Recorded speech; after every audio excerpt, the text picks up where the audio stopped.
Hello everybody, here we are today in the final week of the CFL's regular season, giving my picks before we get into the playoffs. So before we get started with that, please make sure to subscribe if you're new to me or the CFL, whatever the case may be. That being said, let's get on into it. So I feel very sad this year because the CFL season has just marched on right past me, and I know it's been a little bit harder this year to try to watch some games because I've been very busy, especially with the fact that I got a second job, a part-time job that was during the weekends. But I still love this league, and of course we have to talk about the games this week and get ready for the playoffs, which you know I'm going to be watching, hoping that the Lions win the Grey Cup, but I think that my hopes have faded a bit. But anyway, we're going to be talking about the first game of the week, seeing how these things end out in the final week, and the game that we're going to be kicking it off with is the Hamilton Tiger Cats traveling over to Ottawa to play the Red Blacks. Now, this game doesn't mean anything. None of the games mean anything for the most part, besides out west, seeing how things will stack up with Saskatchewan and Winnipeg for the division title. But for this game, I do think it'll be kind of interesting to see how things kind of get managed here. Hamilton is 7-10 on the year, have had a fantastic finish to the year, and are a team that could finish 8-10 and impress a little bit. Like I said, Bo Levi Mitchell is putting up very good numbers at this stage of his career, like his third best season in terms of the simple stats, and that is fun to see. Just aired it out last week for like 400 and some yards, 5 touchdowns. That was incredible. And Hamilton would like to finish out the year on the good note with a W. Meanwhile, Ottawa has been in a spiral. They lost to Toronto last week. They will not be hosting the Eastern semifinal. That is unfortunate.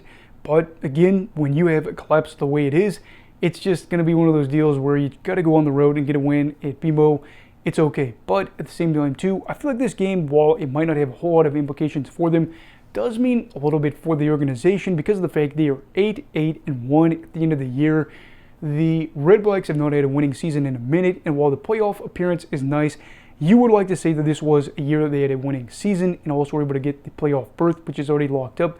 I don't even know how things are going to go come playoff time because, again, they had that big fourth quarter against Toronto but still weren't able to win that one. But just having a year to look back at and say we are proud for a variety of reasons. So I do think that there could be a sense of we want to try to get something going here. But at the end of the day, I'm going to pick Hamilton and get the W this year. I think that Ottawa can kind of be careful about how they manage the roster before the start of the playoffs. If they have a losing season, again, it's okay. 8-9-1 is not bad, especially if you go on to win the Grey Cup like we've seen before with teams. So Hamilton finish out the year 8-10. Ottawa will finish 8-9-1. And then the second game of the week, you have the Toronto Argonauts against the Edmonton Elks. And Toronto is a team that everybody else has already locked a playoff spot. They are going to be hosting Ottawa. They're probably going to be resting their guys, playing against an Edmonton team at home that has been better this year. They started off poor. Chris Jones ends up getting fired, and now they're in a position where if they go out there and win this game, they'll be 7-11. And they've been fun this year. They have been so much better in a lot of ways where they've been entertaining compared to what we've seen over the previous seasons, and they've also been able to accumulate more wins, and that's big too. The last time that they finished with 7 wins or more was, of course, the 2019 season where they went 8-10. So it wouldn't be like it set a big mark in terms of what we've seen over recent years. Again, it's not like it's a winning season, but from what we saw in 2021, 22, and 23, this is a good sign. We always talk about Edmonton's going to get better. Edmonton's going to get better. In this case, it would actually be true. And again, a nice home win to finish out the year would be great for this organization that went through a period that was just brutal in terms of the home losing streak. I feel pretty good about Edmonton being able to go out there and get a win against a Toronto team that, again, is probably going to manage themselves a little bit better. Who's going to get the start here for Edmonton is going to be interesting too at QB. Look for the Elks to be able to score a lot of points in this one and finish out on a high note, hoping that they get really aggressive in free agency to try to maybe push their way into the playoffs next year. Even though it's still kind of bold, I don't know, but let's see. So then the final two games that actually matter, you have Winnipeg traveling over to Montreal, a preview of the Grey Cup, a rematch of the Grey Cup. We will see here as Montreal has already locked up their spot out east. They are safe. They locked up their division a while ago, and they just are in a spot right now where they can have a lot of their backups go out there and play. Meanwhile, Winnipeg has a lot to play for in terms of having the West run through them. If they win this game, they would be able to clinch the division title. And then, of course, too, you'd have to go out to Manitoba to make it to the Grey Cup if you were Saskatchewan or BC. That would be really fun to see. Again, too, them establish their dominance yet again after starting off the year 0-4. I think that for this one, it's kind of laid out there pretty obvious that Winnipeg should go out there and win it as a team that should be heavily favored in this one with something to play for, whereas Montreal isn't. But how funny would it be, again, if Montreal got in their way, saying, hey, we beat you in the Grey Cup last year when we weren't expected to, and our guys beat you in the final game of the regular season.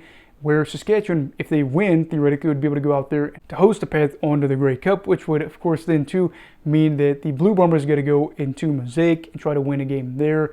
I just love the rivalry. It's just going to be something that I really hope that they make it there. As a BC fan, I know that sounds a little bit ironic, but my expectations are low, like we talked about for the course of the year. So Winnipeg wins this one here to win the division, take a little bit of that suspense out of it. But if they lose, oh boy, the final game of the week is going to be fun. So then the final game of the week, you have the Calgary Stampeders going on to play the Saskatchewan Roughriders.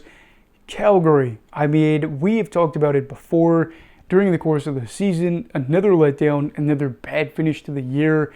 And this is going to be probably a big game for Saskatchewan. Again, maybe it kind of depends on how things play out with the Blue Bombers. Let's see what time they play. Yeah, there's a 4-hour gap there. So they'll probably get a good idea of how things play out. Either way, though, it feels like this one could be weird depending on whether or not Saskatchewan plays a lot of their guys and seeing how things go with that Winnipeg game. But I still feel like the Stampeders have been bad enough where they would still lose against Saskatchewan's backups for the most part if that was the case. But then if they had something to play for, Calgary would go out there and maybe play upset to Saskatchewan and have a good win to finish out the year. I've said before that Calgary, I think, does need some big changes during the course of the offseason, but a win to finish out a tough year would be kind of a good way to spell things out a little bit.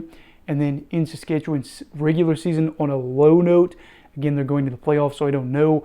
But I think that at the end of the day, the Riders at home should be able to go out there and get a win, which is a little bit interesting too, because like I've already said, it seems like a lot of the non-favorites would be able to get the win because a lot of the backups are going to be in here.